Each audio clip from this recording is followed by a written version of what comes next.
everyone. As you can tell, we weren't planning to make a video today. This face, yes, I'm sorry. But I finished this book, and I wasn't even going to make a video on this book because lately I just don't make videos on books I review because I don't have time.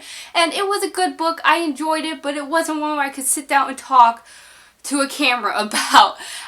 And then I finished it, and everything just changed. And that book is The Passion of Dolssa by Julie Berry. Okay, this book was like God sent it to me because here I am, happened to be in town that day, and I come across my favorite bookstore. So I was like, I'm gonna go in, look around. I see this book, The Gorgeous Spine, just looking at me and saying, pick me up, pick me up, pick me up. So I pick it up and I'm like, interesting, beautiful cover. I read it. Not sure what it's really about, but I'll buy it. Even though I don't like to buy books that I just see. But I was like, I'm going to buy this book. And I bought it and I picked it up and I probably read 50 pages in a half hour. It was so good. Basically what this book is about, it's during, I think it's the French Inquisitions. It's where a lot of the burnings happen, like about heretics. It's after the Crusades. It's not the brightest time period in church history, and they burn these people who claim to be heretics because they see them as false prophets and teachers.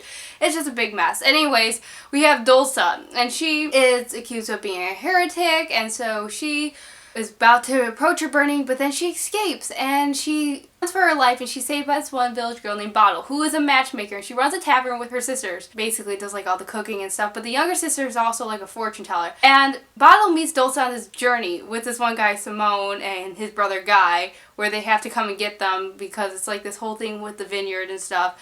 And that's just where the whole story takes place. And if you gotta read this book. I'm not gonna tell you you should read this book. You gotta read this book. Like, last night I was in bed and I was reading it and I was gonna finish it because it was so good. But I was like, nope. I gotta go to bed. I gotta get sleep. I'm already sleep deprived enough. And I'm so glad I didn't because I know I wouldn't sleep after this ending. So, let's get started talking about this book. So first off, like, this book isn't really a book I would say I would read again, where I could be like, oh my gosh, I just love this book so much, let me read it again. Because what made this book so interesting is you did not know what was going to happen. Like, at one point, the whole village was about to burn. And then Bottle came and did a rescue type thing, and just only could be her and her sisters and Simone and stuff. But then they captured Dolssa, and so then Dolssa burns, which I cried at that part. I was so upset. And then you go, oh my gosh, I was so upset about that. But then they ran away, and this is the part where I'm gonna actually just talk about for most of the film, because the rest of the book before this was just them hiding Dolssa and her performing miracles through God to people and stuff. But the whole village basically turns against them because to save their own life, which I thought that was like, wow, okay. The Inquisitors were like, okay, if you let us have Dolssa, we will set you guys free. Well, they didn't want that, but Dolssa's like, you know what, I'll take it, I'll do it. So she burns.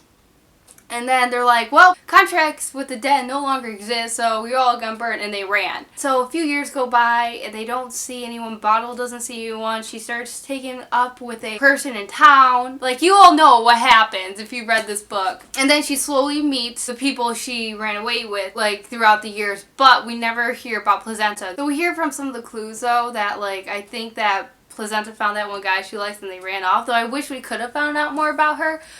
But we get to the ending, and we have this, like, part where Bottle's being, like, telling the story and stuff. She gets done with the story, and she says, I'm just an old woman waiting to die. And I was like, oh, that's sad, because by this point, her husband's dead, her son's dead, everybody's dead. I cried during when her husband and son died, and I was so upset. So you think, okay, she's lived out her years, she's about to die. But then we get to one of the, like, last point of views, and it's with this one kid and this one woman and, like, this, like, seller. She's like, here, come here, I need you to go deliver a message. And I was like, I don't get who this person is. Like, who is this person who's in the cellar? Because then she starts talking, like, oh, I need to go deliver a message to Bernard. I think that's his name. Bertrand. I need you to deliver this message to Bertrand. I was like, wait, that's her son's name, but he's dead. Why is this like that? Is this before it happened? But that doesn't make sense. So then I first thought maybe it was Sazia in this, because she said how, like, at the convent, like, oh,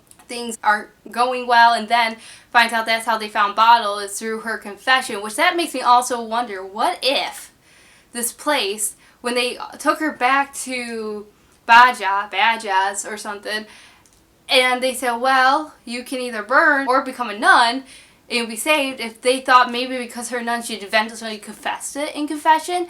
So I'm thinking this lady is Sazi, but then it says, I'm just an old woman waiting to die, which is the exact same words Bottle spoke. So I was like, is this Bottle? But I was like, but that doesn't make any sense because her son should be dead.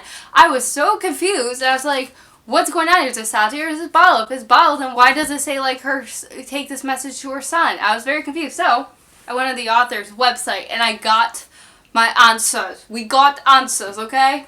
And I was like, when I read this, I was like, mind blown. Like, I was kind of piecing it together. It's just I need that extra push. That I was like, oh, okay. It says, so the author's answering a bunch of questions about it. Like, it says, who is Bal talk to as she relates her entire story? Because we find out at the end of the book that this is actually all a story of account. Like, this is not just we're reading this as it goes. It actually has already happened. And this is like the account that was written on her. It goes in Unnamed Inquisitor. Okay. Second question was, what does Bottle continually do to try to protect those she loves? Answer, she lies. She invents a story to lure you in with its believability. Remember this, you cannot fully trust Bottle. So we now just learned that Bottle actually turns out to be a reliable narrator. And now that makes sense, knowing that this isn't really a story she's saying as it goes, but a story she's recounting to people and to people who are trying to kill her.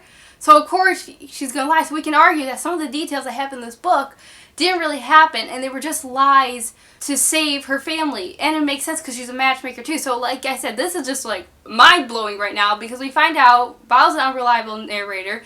This book isn't really one of those that's happening as it is, but it's actually a recount for when they're questioning her and take her in. So what they question her, this is the book. This is the book of what they wrote down, what she said about these events. So the book is not even reliable, so we don't even know what really happened. And then the next question is, why does Bottle need to lie? Answer, because association with a heretic means you're a heretic, so there's no hope of mercy for anyone known to have associated with Dolssa, any exception Bottle herself. So yeah, why would she need to lie about this? Because she's a heresy. Well, now if Bottle's a heresy, then everybody who associates with Bottle is also a heresy. So do you see where I'm going with this? Like, Bottle had to lie to save her family and her friends. But that kind of gives us an unreliable narrative. What then is the best way Bottle can lie to protect those she loves? Hint, she tries to save Dolssa this way once. It involves Filippa di Prato, but it didn't work. Answer, she tells the Inquisitor they are dead. Now, let that just sink in, because it took me a while, and I started to piece it together, but then I just went to the full spoilers, and it says, Simona and Bertrand aren't dead. They're alive and well. Bottle, knowing she would be executed for her testimony, makes one last Hail Mary pass to try to save them. As she comes to the close of her story to the Inquisitors, she kills off her husband and son, hoping to stall the hunt for them just long enough to get a message to them. She is a woman in the basement of the church, waiting to be executed, and Fernando Diaz is her only hope of saving the one she loves. Like, I was like, holy crap, really? So, like I said, because Bottle is an unreliable narrator, meaning this book is her testimony that was recorded by that one friar dude, and so basically it's like we're reading the account that she gave and that was written down, but because she's an unreliable narrator, she had to change details and say lies just to save those ones she loves. So, her husband and son aren't really dead. They're actually alive, so it makes sense why she had that boy bring that message to them in the cellar. But because she's an unreliable narrator, then we can also argue that there's other points in the book that aren't true. So it makes you kind of believe, though, did Dolssa really do those miracles, or was that she just saying that more to make Dolssa work Dolssa up until then she could be remembered as, like, a holy woman? Like, you don't know. It is just, this book was so good. I love this book, and oh my gosh, this book, I wasn't expecting it. I really wasn't expecting it. Honestly, I didn't even know what the book was about even going into it, and I had no idea how it ended. And normally I can predict books, but I couldn't predict this one. And just, I hate books that are unreliable narrating, and I love them. Because at the same time, it's like mind blown, but at the same time, like, but what's the actual story here? I would love to see this book maybe in a different perspective of a character, see how they tell it, how it would be different. But I love this book. I gave it 5 out of 5 stars. Like I said, I wasn't going to film a video on this, but I just had to talk about that ending because the feels. But also you have like Lucian, I don't know. You have Lucian though, he's all about heretics and stuff, and if you were like blessed by a heretic, then you basically burned. But he was healed by the heretic, and even the other guy who had bad back problems was healed by the heretic. So technically they can be considered heretics themselves, but of course they turn a blind eye to that. And just, this book was so good. I highly recommend it. Just highly recommend it. So thank you for watching. Give this video a big thumbs up if you liked it. Tell me in the comments below what your thoughts of this book were. Thank you for watching. Bye!